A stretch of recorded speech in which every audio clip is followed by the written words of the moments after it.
আসসালামু আলাইকুম। শুনছিলেন আর রাহিকুল মাখতুম বইটির বাংলা অডিও বুক।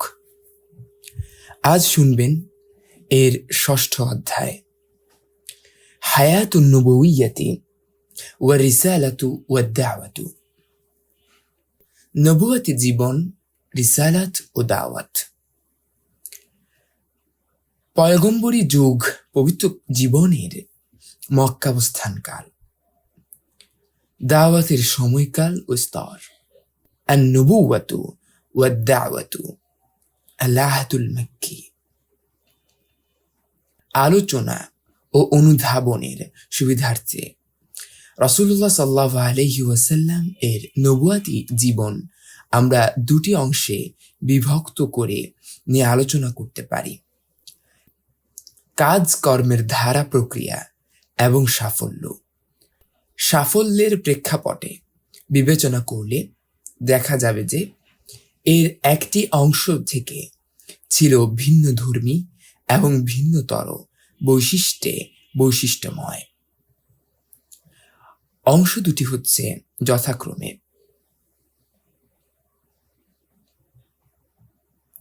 1. মক্কায় অবস্থানকাল প্রায় 13 বছর। 2.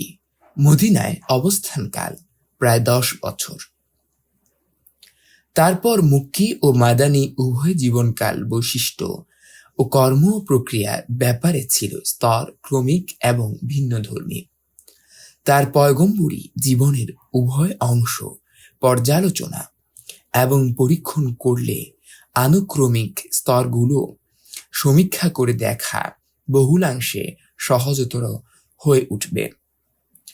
রাসূলুল্লাহ সাল্লাল্লাহু আলাইহি ওয়াসাল্লামের মক্কায় অবস্থানকাল এবং কর্মপ্রক্রিয়াকে 3টি অনুক্রমিক স্তরে বিভক্ত করে নিয়ে আলোচনা করা যেতে পারে। সেগুলো হচ্ছে: 1. সর্বসাধারণের অবগতির অন্তরালে গোপন দাওয়াতি কর্মকাণ্ডের স্তর 3 বছর। 2. মক্কাবাসীগণের নিকট প্রকাশ্য দাওয়াত ও তাবলীগী কাজের স্তর নবুয়াতি 4র্থ বছর থেকে মদিনায় হিজরত করা পর্যন্ত। 3. মক্কার বাইরে ইসলামের দাওয়াত গ্রহণ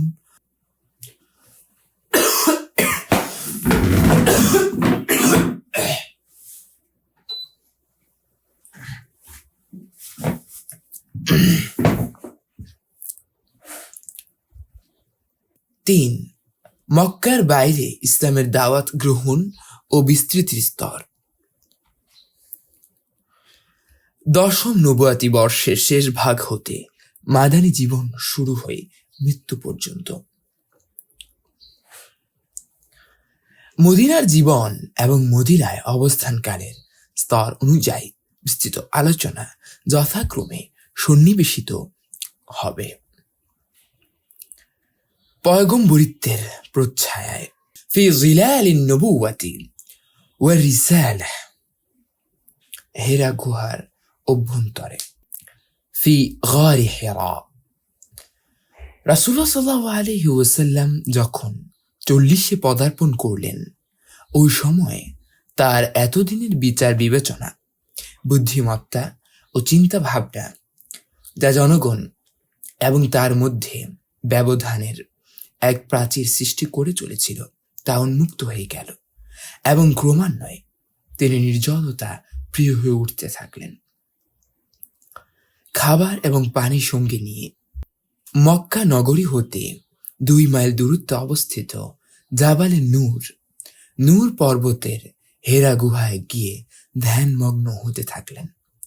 এটা হচ্ছে ক্ষুদ্র আকার আয়তনের একটি গুহা। এর দৈর্ঘ্য হচ্ছে 4 গজ এবং প্রস্থ 2 গজ।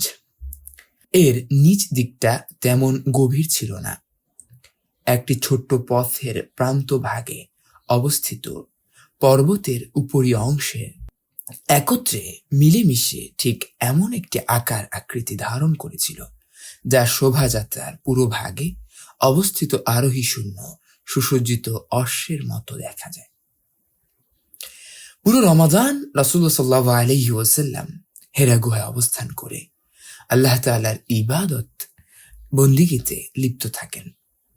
বিশ্বের দৃশ্যমান বস্তু নিচয়ের অন্তরাল থেকে যে মহাশক্তি প্রতিটি মুহূর্তে সকল কিছুকে জীবন, জীবিকা ও শক্তি জাগিয়ে তুলেছেন, সমগ্র বিশ্বময় সুশৃঙ্খল নিয়ন্ত্রণের এক শাশ্বত ব্যবস্থা বজায় রেখে চলেছেন, সেই মহামহিয়ান ও গরিয়ান সত্তার ধ্যানে মশগুল থাকতেন।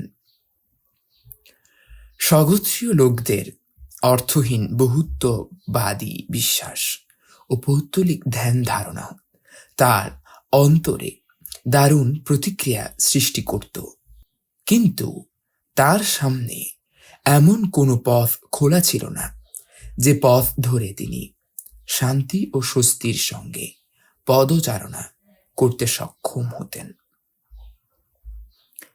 আল্লামা সুলাইমান মনসুরপুরী রহমতুল্লিল আলামিন, প্রথম খণ্ড, 47 পৃষ্ঠা।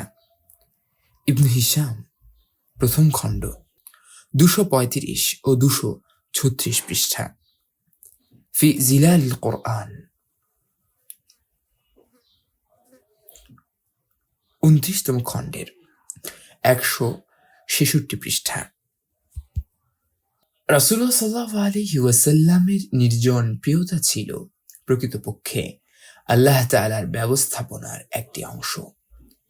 এভাবে আল্লাহ তাআলা ভবিষ্যতে এক মহতী কর্মসূচির জন্য তাকে প্রস্তুত করে নিচ্ছিলেন, যে আত্মার নসিবে নবুয়াত রূপী এক মহান আসমানি নিয়ামত নির্ধারিত হয়ে গিয়েছে, এবং যিনি পথভ্রষ্ট ও অধঃপতিত মানুষকে সঠিক পথ নির্দেশনা দিয়ে করবেন ধন্য, তার জন্য যথার্থই প্রয়োজন সমাজ জীবনের যাবতীয় ব্যস্ততা, জীবনযাত্রা নির্বাহের যাবতীয় ঝামেলা এবং সমস্যা থেকে মুক্ত থেকে নির্জনতা অবলম্বনের মাধ্যমে আল্লাহ তাআলার নৈকট্য লাভ করা। আল্লাহ তাআলা যখন মুহাম্মদ সাল্লাল্লাহু আলাইহি ওয়াসাল্লামকে বিশ্ব ব্যবস্থায় সবচেয়ে মর্যাদাশীল ও দায়িত্বশীল আমানতদার মনোনীত করে তার কাঁধে দায়িত্বভার অর্পণের মাধ্যমে বিশ্ব মানবের জীবন বিধানের রূপরেখা পরিবর্তন এবং অর্থহীন আদর্শের জঞ্জাল সরিয়ে শাশ্বত আদর্শের আঙ্গিকে ইতিহাসের পরিমার্জিত ধারা প্রবর্তন করতে চাইলেন, তখন নবুয়াত প্রদানের 3 বছর পূর্ব হতেই তার জন্য 1 মাস ব্যাপী নির্জনতা অবলম্বন অপরিহার্য করে দিলেন, যাতে তিনি গভীর ধ্যানের সূত্র ধরে দিব্য জ্ঞান লাভের পথে অগ্রসর হতে পারেন।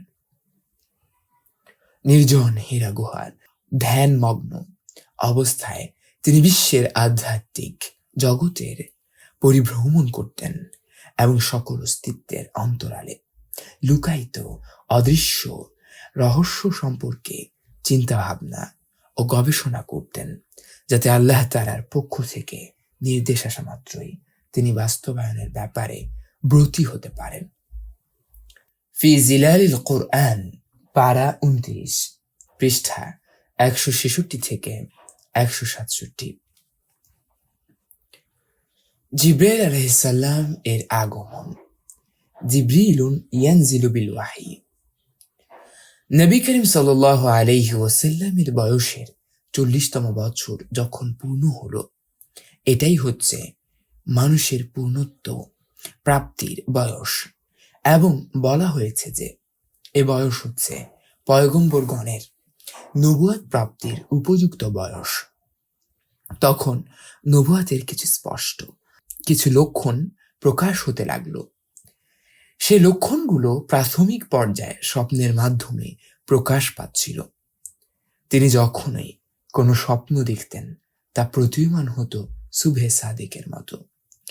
এ অবস্থার মধ্য দিয়ে অতিবাহিত হলো 6টি মাস, যা ছিল নবুয়াতের সময়সীমার 46তম অংশ, এবং নবুয়াতের সময়সীমা ছিল 23 বছর। এরপর তিনি যখন হেরা গুহায় নিরবচ্ছিন্ন ধ্যানে নিমগ্ন থাকতেন এবং এভাবে দিনের পর দিন, মাসের পর মাস এবং বছরের পর বছর অতিবাহিত হতে হতে তৃতীয় বর্ষ অতিবাহিত হতে থাকলো, তখন আল্লাহ তাআলা পৃথিবীর মানুষের উপর স্বীয় রহমত বর্ষণের ইচ্ছে করলেন। তারপর আল্লাহ রাব্বুল আলামিন জিবরাইল আমিন আলাইহিস সালামের মাধ্যমে তার কোরআন কারীমের কয়েকটি আয়াতে কারিমা নাজিল করে মুহাম্মদ সাল্লাল্লাহু আলাইহি ওয়াসাল্লামকে নবুয়তের মহান মর্যাদা প্রদানে ভূষিত করেন।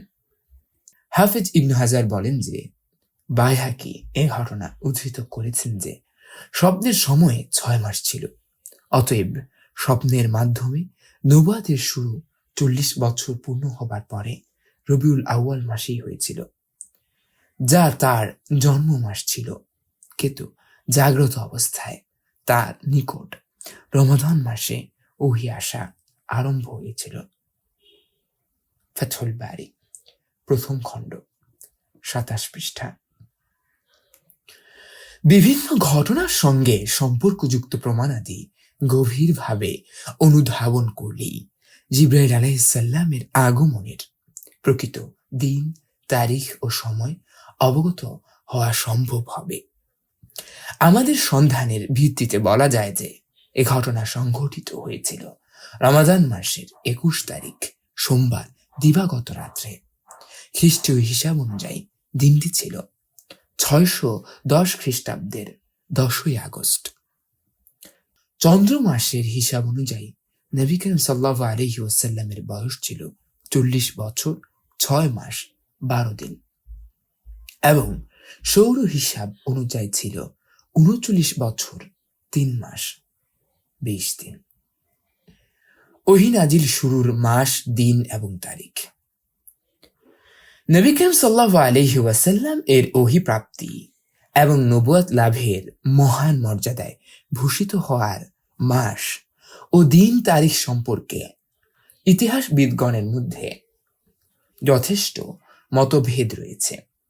অধিক সংখ্যক চরিত্রকারগণ এ ব্যাপারে অভিন্ন মত পোষণ করে থাকেন যে মাসটি ছিল রবিউল আউয়াল, কিন্তু অন্য এক দল বলেন যে মাসটি ছিল রমাজানুল মুবারক।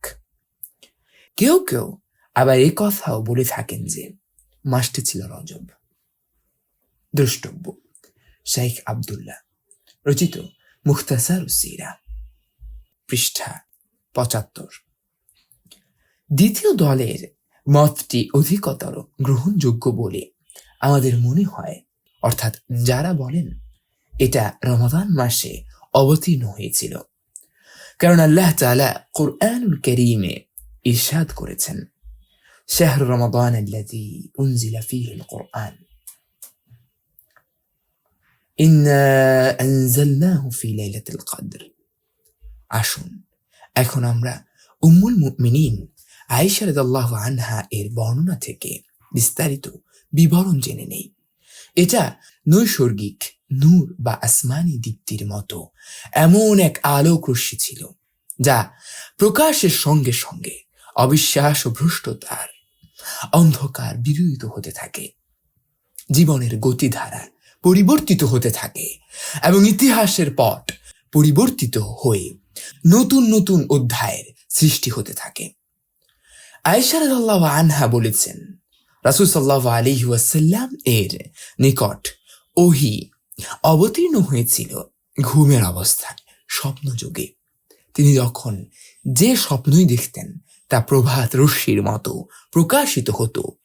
তারপর ক্রমান্বয়ে তিনি নির্জনতা প্রিয় হতে লাগলেন। নিরবচ্ছিন্ন নির্জনতায় ধ্যানমগ্ন থাকার সুবিধার্থে তিনি হেরা গুহায় অবস্থান করতেন। কোনো কোনো সময় গৃহ প্রত্যাবর্তন না করে রাতের পর রাত তিনি ইবাদত বন্দেগী এবং গভীর ধ্যানে নিমগ্ন থাকতেন। এজন্য খাদ্য ও পানীয় সঙ্গে নিয়ে যেতেন। সেসব ফুরিয়ে গেলে পুনরায় তিনি গৃহে প্রত্যাবর্তন করতেন। পূর্বের মতো খাদ্য ও পানীয় সঙ্গে নিয়ে পুনরায় তিনি হেরা গুহায় গিয়ে ধ্যানমগ্ন হতেন। ওহী নাজিলের মাধ্যমে তার নিকট সত্য প্রকাশিত না হওয়া পর্যন্ত এভাবেই তিনি হেরা গুহায় নির্জনতায় অবস্থান করতে থাকেন। এমনভাবে একদিন তিনি যখন ধ্যানমগ্ন অবস্থায় ছিলেন, তখন আল্লাহর দূত জিবরাইল আলাইহিস সালাম তার নিকট আগমন করে বলেন, তুমি পড়ো। তিনি বললেন, পড়ার অভ্যাস আমার নেই।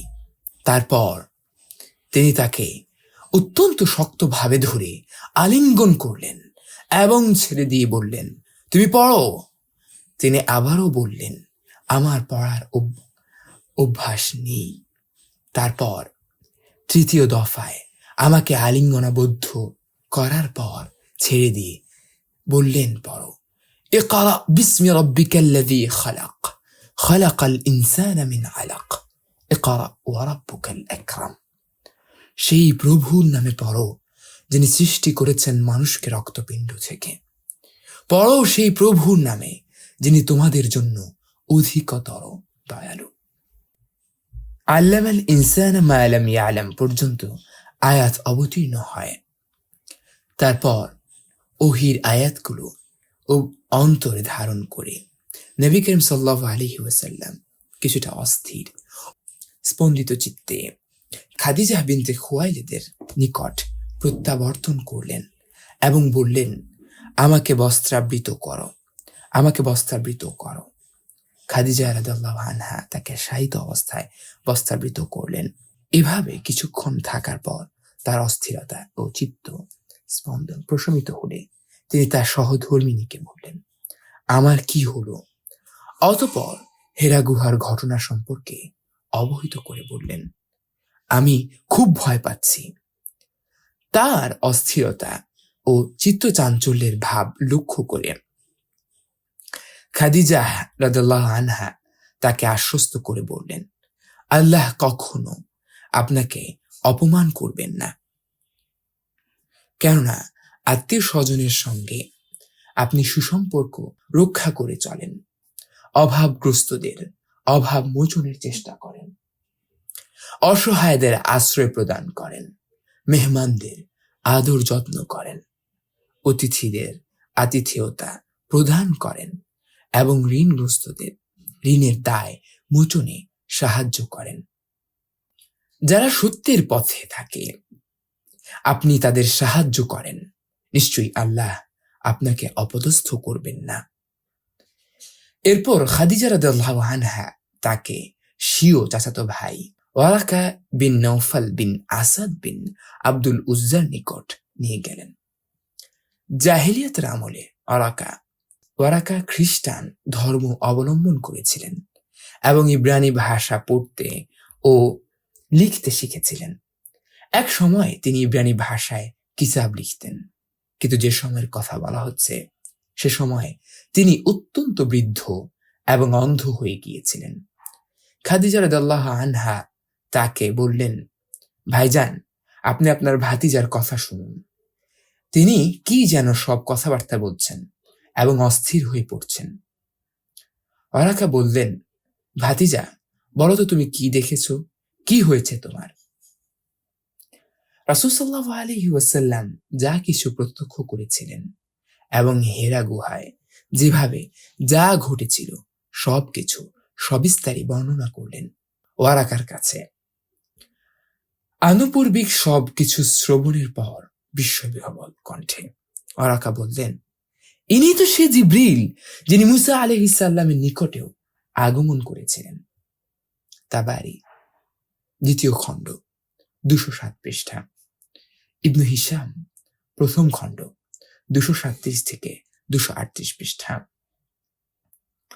শেষে কিছুটা অংশ সংক্ষিপ্ত করা হয়েছে।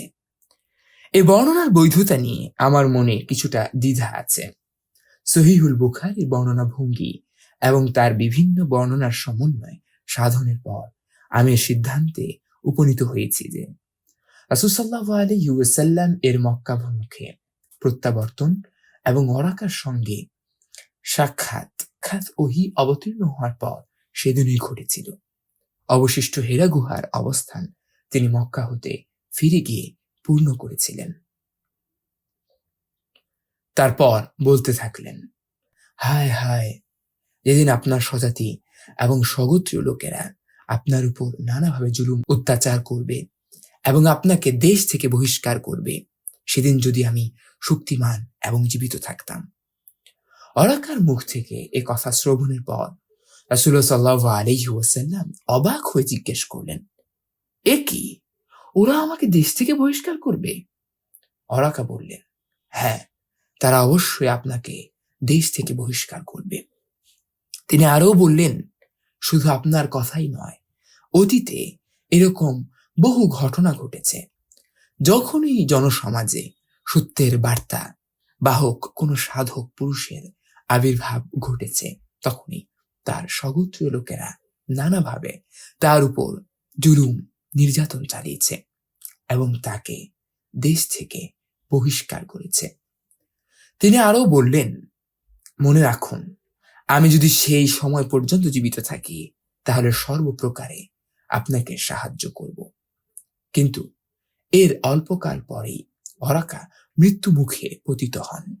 এদিকে ওহি আশাও সাময়িকভাবে বন্ধ হয়ে যায়। সহিহুল বুখারী। ওহি নাজিলের বিবরণ অধ্যায়, প্রথম খণ্ড, 2 ও 43 পৃষ্ঠা। শব্দের কিছু কিছু পরিবর্তনের মাধ্যমে সহিহুল বুখারী, কিতাবুত তাফসীর এবং তাবিরুল রুইয়া পর্বেও বর্ণিত হয়েছে।